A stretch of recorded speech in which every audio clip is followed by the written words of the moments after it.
So it's such an extraordinary adventure. The awakening of higher consciousness in you is just so amazing. And to experience, to become free of their personality, so that you no longer feel you're trapped in it. Of course, you still have a history, it's fine. You have a personal history, you have a life situation, everybody has a life situation, which is to do with relationships, it's to do with your work situation, your financial situation, your home situation, your health situation. All these things make up your life situation.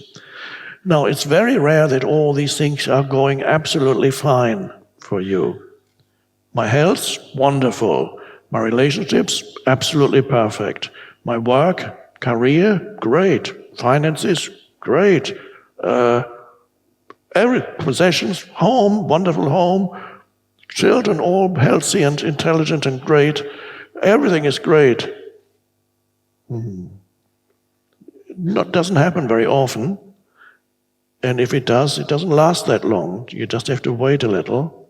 And then somewhere, things could break down here and there. You get challenged. Something happens that isn't supposed to happen, says the mind. You get challenged by life all the time. And that's good. That's how it's meant to be. And you realize the world can't make you happy. Occasionally, you might think, oh yes, it can, because I've just fallen in love with the most amazing, amazing person who is going to make me happy for the rest of my life. Oh, dear. That's a big thing to put on a person. A huge expectation. He or she is going to make me happy. I know it. Okay, so it gives you a high. You say, that's finally life. I don't need all that spiritual stuff anymore. I found the ideal partner. And then you wait a little. After the wedding,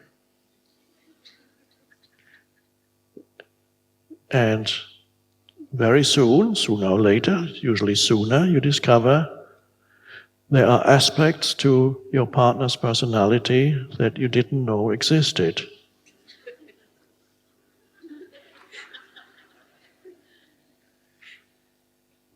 Something must have gone dreadfully wrong. Did I marry the wrong person? My God. All this happens is, of course, you experience the egoic, the particularly unconscious aspects of that personality, which every person has, of course, some to a much greater degree than others, but every person has certain aspects that you experience that you will find irritating or unpleasant or upsetting. In that sense, you will always marry the wrong person. If you're expecting them to make you happy, you're definitely going to marry the wrong person.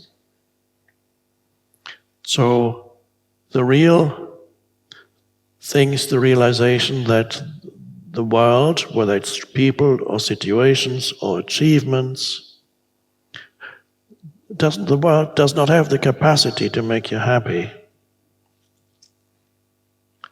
Because happiness arises from a deeper place within you, which is inseparable from the essence of who you are. And I don't even use the word happiness to describe it, because it's deeper than that. Happiness sounds a little superficial to me. Happiness sounds like, so happy. And then the next day you go, oh no, it's like, oh, something good happens. And then but there's something deeper, I call it in one of the books, beyond happiness and unhappiness, there's peace. Happiness and unhappiness exist in the polarities of this world.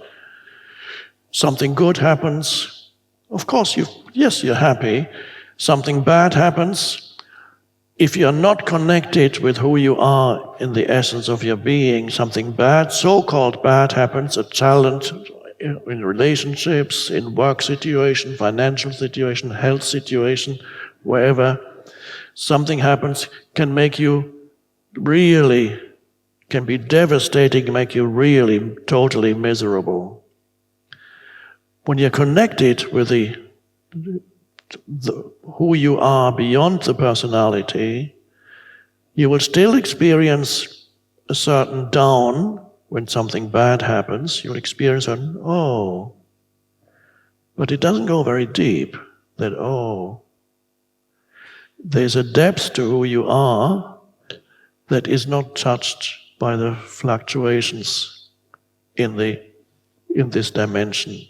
So, and that is the peace, as Jesus called it, the peace that passes all understanding. There's a depth to an essence that is ultimately untouched, but it's not in the sense that you're cut off from anything, but a core, a space in you that is timeless, and from there arises what is sometimes called inner peace. And then you can still experience fluctuations on the surface of your being, but there's a depth that's not affected by it. So you can cry and weep if a loved one dies. Of course you will cry and weep, it will be sad, and yet you can sense a depth to you, and in that depth you realize that which is beyond death. It's the essence of who you are, which is consciousness, and the person who passed away, the essence of that person is consciousness.